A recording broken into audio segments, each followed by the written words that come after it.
Scooby limps in from the cut-off,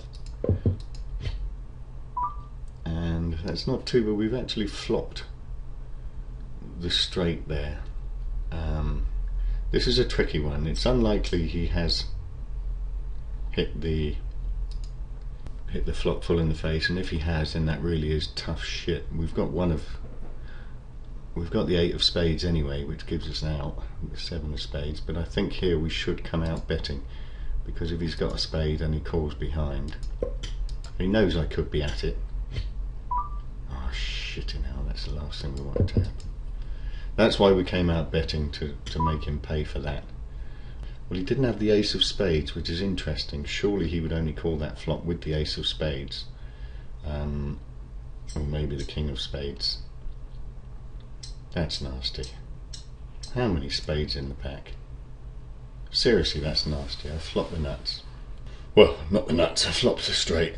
I've come out betting, but I would have thought Scooby there would only call with the ace or king of spades.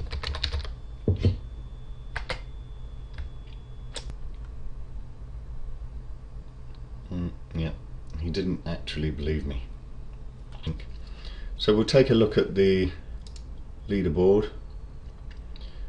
and we can see we are in 17th position from 53, 24 paid, and we've actually yet to get a hand worth writing home about.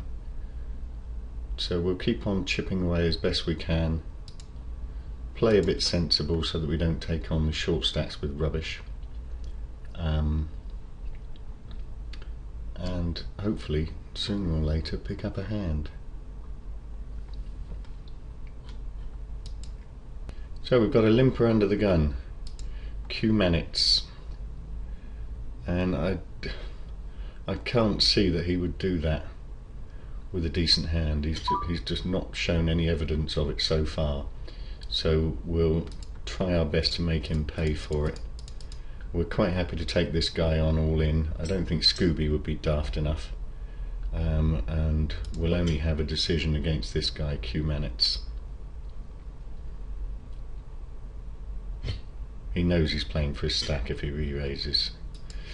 Scooby might have been trapping us. Now it costs us 4,000 to win 10,000.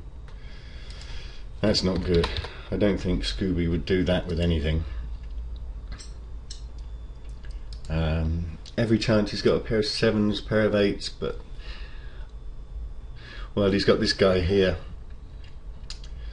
He could have been trapping him to go all in. I think he's caught me out, but with the odds here, it cost me 4,000 to win 10,000. I don't think I've got much of an option, and I have to call. So Scooby, you've stitched me up like a kipper. Well done, well played, and if I suck out, then my apologies. Wow! Wow! I have to say, I didn't expect to see that. I don't think he actually snapped there, but I guess it's all part of the image that I've created, that I'm squeezing all the time or raising with rubbish, and he may well have actually thought he was ahead. I did think he would wake up with a monster there, because it was going to be a struggle for me to fold, but there's every chance he did think his ace-5 was ahead. 24 paid, so eventually I will start attacking people, but it won't be the small stacks, because they're going to play back at some stage, and I don't want to get it in with rubbish. But it's a shame we haven't got more middle stack players. It's we've only got short stack players at the table, plus Gledondo, so it's Gledondo that I will be attacking with glee. I got lucky there.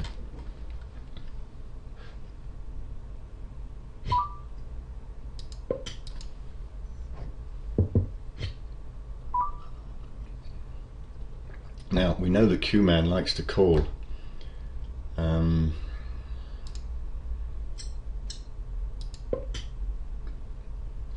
So if he calls here or re-raises, I've got to get it in.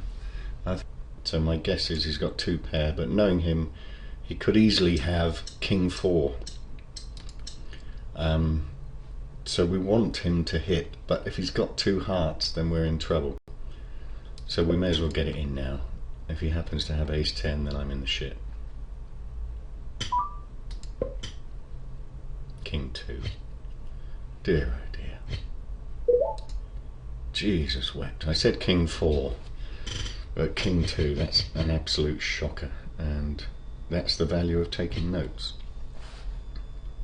An appalling player. Now again, we want to be attacking these middle stacks. If Lasfig goes all in again, we're in trouble, but we really do want to be attacking the middle stacks. The average stack now is 23,000. I see no reason for, well, we've got somebody else at the table now with 23,000. I don't see any reason to stop raising, and eventually we will actually have a hand.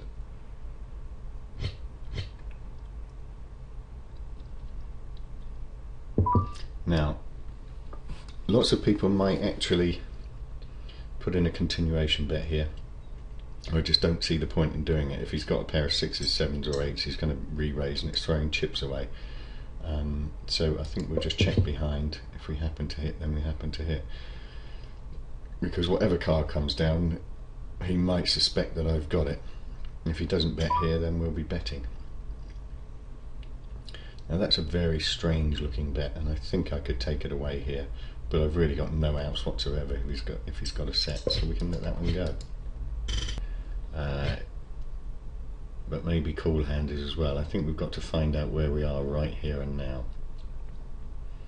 If Gutman raises, then we know where we are, but we've got to raise right here and now. If Lasfig goes for it, then we'll definitely take him on.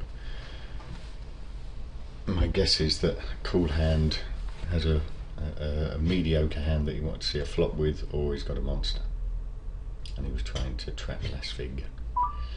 We've hit the 9, so we can make a stab at it. Hopefully he's got something like ace queen, and we put in a small bet. If he's got ace queen, he'll go over the top, and we've taken out another player, I would think. Sometimes the small bet can look too strong. He's put in a raise. I don't know if he can fold now.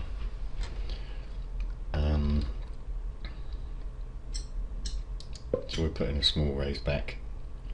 If he goes all in, my guess is he's got kings, aces or ace queen. I think he knows he's losing now, that's the problem. Goddamn! I'm surprised he's raised to that amount and left himself with just 600-700. Pretty much made it obvious that I'm going all the way. The problem there being that if I'd flat called, I'm pretty sure he would have checked behind on the turn, and I could be giving him 2 free cards to hit his straight draw. What I'm saying there, if I just show you, let's say he's raised in that position with 10 jack, and I flat call to try and try to trap him. I'm actually giving him 2 free cards there to hit the 8, the king, if he's got 10 jack, because no doubt I'll be checking, he'll check behind and he gets a free river. So I think it probably was the right thing to make another raise there. Now he's not going to raise to 1200 and leave himself 5-2 if he's got absolutely nothing, so we'll let that one go. We've got 2 over here, which isn't too bad. So while they're on the blinds, it would be rude not to attack them.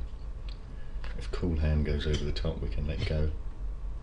Okay, let's take his chips then. 7-8 flop, 4-5-6 flop of clubs. Perfect. Now if he doesn't have a pair, he can't do anything about this. I know he's close to tilt. There's nothing he could do about that. He knows that if he re-raises all in, I've got to call, so he just can't bluff me off the pot.